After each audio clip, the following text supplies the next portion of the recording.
SA কর্পোরেশনের ফারিয়া আপুর video দেখে ইন্সপায়ার হয়ে আমরাও ট্রাই করলাম এই পাগলা মুড়ি মাখাটা। অনেক দিন ধরেই চিন্তা করতেছিলাম, বাট টাইম হইতেছিল না। তো আমার বার্থডেও ছিল, সো ওই দিনই এটা প্রিপেয়ার করলাম। ফারিয়া আপুর তো মুড়ি মিজান আছে, আর আমাদের আছে আমাদের শিমু। আমাদের শিমু আবার এই মাখামাখিতে এক্সপার্ট। তো মুড়ি মাখার জন্য যা যা লাগবে সবই নিয়ে আসছি। গ্রিল, রোস্ট, আর এদিকে আমার বোনু আলুর দম করছিল, আর সাথে ডিম ভুনা করছিল। এদিকে আমরা নিতুকে মিস করতেছিলাম, ও ওর শ্বশুর বাড়ি গেছে। তো যাই হোক, এভাবে মুড়ি মেখে সবাই একসাথে বসে খেলে কিন্তু একটা আলাদাই মজা আছে।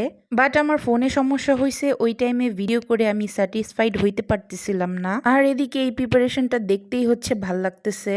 লাস্টে শিমু নাগামরিচও অ্যাড করছে, বাট একটু ঝাল হয় নাই। আর আমার এদিকে রোজা রোজা মনে হইতেছিল। তো এই তো সবাই একসাথে বসে খাওয়া দাওয়া করলাম, মজাই লাগলো। দ্যাটস ইট, আল্লাহ হাফেজ।